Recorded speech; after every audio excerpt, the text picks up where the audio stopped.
Moikka! Tähän hidastamishaasteen keskelle sopii mun mielestä tosi hyvin puhua hetki itsestä huolehtimisesta. Mä oon nyt lukenut tällaista kirjaa, Connected Parent, joka on tämän TBRI-menetelmän, jota on täällä aikaisemmin mainostanut, eli traumataustaisille lapsille kehitetty terapia- tai kasvatusmenetelmä, niin sen kehittäjän Karen Purvisin ja sitten tämmöisen kokeneen adoptiovanhemman Lisa Quassin yhteisteos. Ja tuosta teoksen loppupuolella siinä puhutaan paljon niistä TBRI-periaatteista ja suosittelen muuten lukemaan samoin kuin ikään kuin tämän edeltäjää Connected Child-kirjaa, jossa Karen Purvis ja hänen kollegansa ovat sen kirjoittaneet. Mutta tässä kirjassa loppupuolella on myöskin sitten tällaisia itsehoitovinkkejä, kuinka pitää itsestään huolta, koska varsinkin adoptio- ja sijaisvanhemmilla niin on välillä tosi voimavaroja vievää se erityisvanhemmuus. Ja samalla tavalla, kun me halutaan tarjota sitä hoivaa meidän lapsille, niin meidän tulisi tarjota sitä hoivaa myöskin meille itsellemme. Ihan lähtien siitä fyysisestä aktiivisuudesta, liikunnasta, unesta, ruokavaliosta. Ja yksi muuten semmoinen, mitä tässä painotettiin, tämä Karen Purvis muistutti siitä, että myöskin nesteytyksestä huolehtiminen. Ja siihen ihan tämmöinen konkreettinen vinkki, eli ei tarvitse miettiä välttämättä mitään oikeita nestemääriä, vaan sä tiedät, oletko saanut tarpeeksi nestettä siitä, että virtsa on kirkasta ja hajutonta. Eli se on semmoinen pikatesti. Mutta sitten myöskin tällä Lisa Quasilla oli paljon sellaisia ihan hidastamiseen liittyviä ajatuksia. Esimerkiksi sitä, että tehdään yksi asia loppuun kerrallaan. Sen sijaan, että yritettäisiin multitaskata, niin otetaan yksi asia sieltä listalta, to-do-listalta ja tehdään se asia loppuun. Se tekee meidän aivoille tosi hyvää ja tuo myöskin tyydytyksen tunteen, kun me saadaan jotain valmiiksi. Ja sitten se, että on aikaa sille keskittyneelle tekemiselle ylipäätään. Ja toisaalta myöskin sellaista aikaa, että me voidaan vaan antaa meidän ajatusten vaellella. Ja sitten kiitollisuuden harjoittaminen oli yksi semmoinen, mitä itsekin olen tehnyt, pitänyt kiitollisuuspäiväkirjaa aina silloin tällöin, mitä suosittelen. Mutta sitten kaksi sellaista asiaa, mitkä liittyy nyt sellaiseen yhteen tapahtumaan, jota haluan tässä myöskin mainostaa.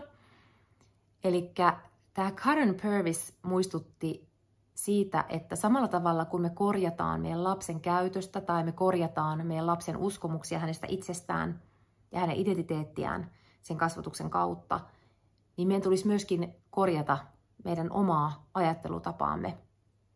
Ja joskus ihan pelkästään se, että me saadaan lisää tietoa vaikkapa trauman vaikutuksista tai sitten niistä traumatietoisista kasvatusmenetelmistä, niin voi tosi paljon auttaa meitä.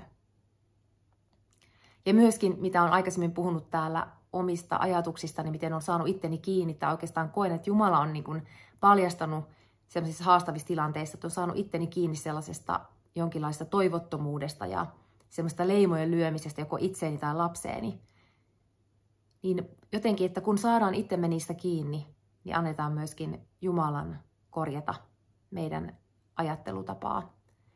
Mutta joskus me tarvitaan siihen ihan tämmöistä tietoa, informaatiota. Ja sellaista olisi nyt saatavilla lokakuun 5. päivä Helsingin Vapaaseurakunnassa, jossa järjestetään Viadian lapsidiakoniatyön tämmöinen koulutuspäivä ja verkostoitumispäivä teemalla umpikujasta eteenpäin. Ja siellä on Aster Hedman, joka on tämmöinen sosiaalialan pitkälinja ammattilainen ja traumainformoidun lähestymistavan asiantuntija, niin hän on puhumassa siellä nimenomaan siitä, että mitä se traumainformoitu lähestymistapa tarkoittaa ja miten trauma näkyy näissä lapsissa. Eli suosittelen tulemaan jo ihan Asterinkin takia, joko etänä tai sitten livenä.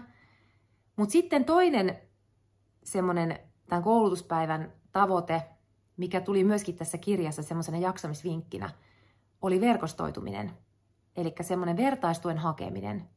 Sehän on ihan tutkittuakin, että on se tilanne sitten mikä tahansa, missä meidän elämässä on haasteita, niin vertaistuki on ihan korvaamatonta.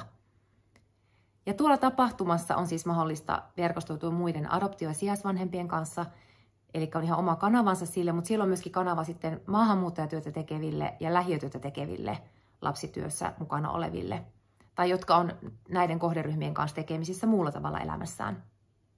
Eli siellä on mahdollista päästä verkostoitumaan muiden samaa näkyä kantavien kanssa tai samoja haasteita kohtaavien kanssa ja sitten myöskin jakamaan omasta osaamisestaan näissä kohtaamisissa.